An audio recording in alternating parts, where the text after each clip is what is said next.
Hey, welcome to our episode of Chaz Beer Reviews featuring Happy Happy Hour hour with with Chris. Chris. Usually you're Oops. sitting like right here, but Chris is at her house tonight. Yeah, I'm a whole 2 miles away. Yeah. So anyway, tonight's beer is kind of special to me because it was one of the first beers I ever reviewed when I first moved to Florida 9 years ago. Talking about Shock Top Twisted Pretzel Belgian style wheat ale brewed with caramel malt and artificial flavors. It's 5% ABV. It looks like it says it's good until Christmas Eve, if I am reading that correctly. Anyway, I poured it into my. I swear I didn't steal this from Applebee's glass, and it's for a wheat beer. It's actually remarkably clear. It's a hmm lovely shade of chestnutty brown, slightly copper, Yep. kind of a big off-white foam. It has dissipated a little. Yeah. So let's how do you what are you picking up on smell here? To me it smells like when you walk into a movie theater and you smell like the popcorn. Yeah, I'm getting kind of the butteriness of that. And it does smell like when you first open up a pretzel bag, just that whiff of Yeah. pretzel air. Yeah, it does smell like a ballpark or a movie theater pretzel, you know. Yeah. That's really cool because I'm not even getting like a lot of malt on it. I'm I just think I getting even that. I can even almost like smell like a little bit of like salt granules too, you know. Yes, absolutely. I have a feeling this is going to be salty. Well, I hope Although they're so. calling this they call this a Belgian because regular Shock Top is like Yeah. Budweiser's alternative to Blue Moon. It's And like Blue Moon. Yep. but I mean, like, do you smell any coriander or orange peel or like Belgian? This does not No, smell I don't Belgian get at all. No, I don't get that orange citrus smell that I associate with a shock top. Not at Yeah, I all. agree. It's gone. All right, well, let's dig in here. Cheers. Cheers. Hmm. That's crazy. Mm, It does have like a pretzel taste. yeah, it's yeah, it's kind of a it's a it's weird because like it's pretzel is like different from like actual like bread, but it's like Yeah. like it has like the taste of pretzel, but without actually being like toasty. It did say with caramel malt and artificial flavor. I mean, those artificial flavors, I'm sure, are just the pretzel flavor, you know? Right. Whatever they take to achieve that.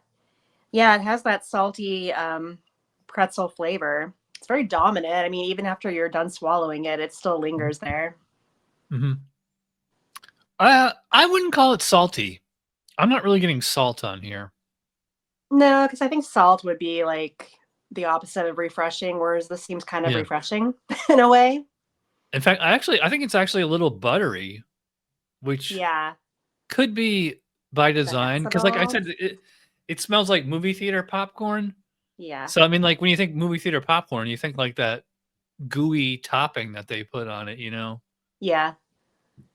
So it's not diacetyl. You think it's intentional? It could be diacetyl or it could be yeah, I mean, it could be intentionally diacetyl, you It know? works, whatever it Yeah. is. But yeah. I I think it's one of those artificial flavors because usually actual diacetyl is like very like slick and oily, and I'm not Yeah. getting like a do you get like an oily texture on this or anything? No, it's very smooth. I will say the mouthfeel is I thought, for a wheat beer, it should be like fluffy and you know, have like a little bit of like grittiness to it, but this drink's almost well, I was gonna say almost like a lager, but maybe not quite that. Not quite So that crisp and clean. it's like a light medium, Yeah, I that's what I would say. and the carbonation on this is, I would say, pretty good. I don't know, it seems kind of low to me. I mean, it's very Eh, smooth. Because I'd put it at like medium light body and probably medium light carbonation. Maybe moderate. yeah. I want to Yeah. belch, so this says otherwise. I think it's like a little bit higher than that. You're always burping. It doesn't take much. Yeah, that's what people at home don't see is Chris always burping off camera. Yeah. Now that we're like, this far into it, are you still getting like the pretzel taste? I am. Yeah. It's kind of one note though. That's all there is to it. It's just the pretzel. I mean, I guess they couldn't add too much to it without it. You said you've had this beer for 9 years though. Has it always been the same or has it changed at all? No, I had it once 9 years ago and I haven't had it since then. Oh, I thought you've been drinking it every year for 9 years. No, I don't think. I think they retired this for a while and they just brought it back. Okay, because I've never noticed it before. It's my first time. By the way, this bottle and the Breckenridge Christmas Ale and the Blue Point and the Runner's High beers were all sent to me from Tilray Brands. So thanks for the beer. Yeah, thanks for the beer. You can send me beer too. Maybe when you get 4,278 followers. Maybe if I get 100, I'll be good. Yeah. I don't know. Is this kind of gimmicky to you? Like it's fun, like as like one time, like would you buy like a 6-pack of this? No. It is very gimmicky.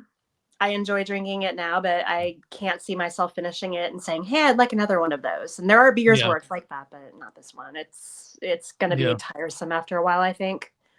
Yeah. And like, because now that I'm almost done with it, to me, it kind of lost the pretzel flavor. And I get like no Belgian character on this at all.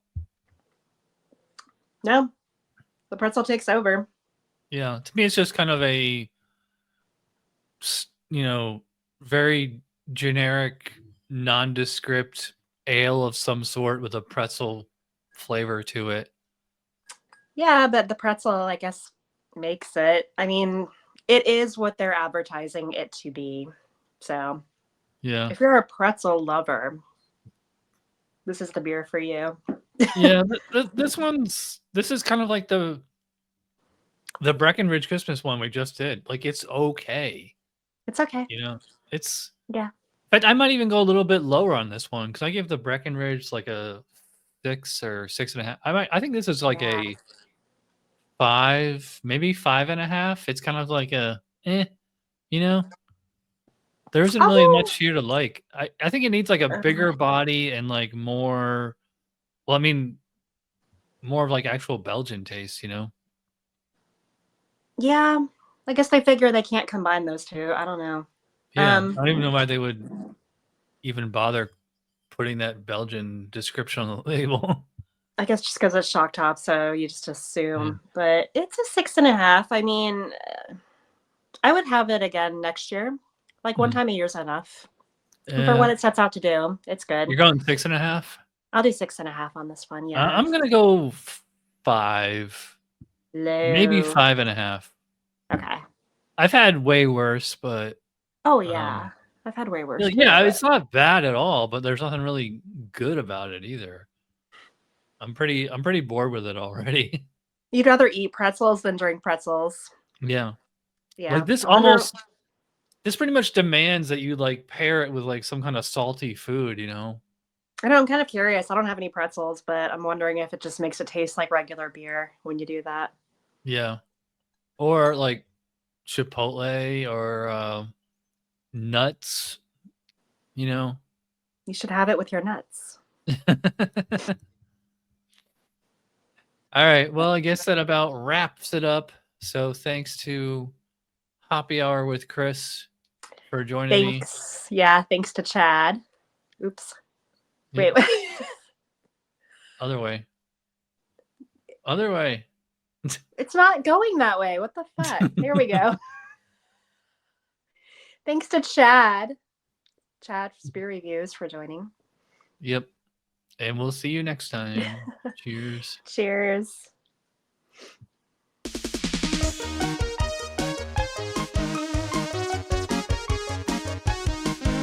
Somebody brewed it. Chad just reviewed it. Thanks for watching Chad's Beer Reviews. Trust me, the next episode will be a lot better.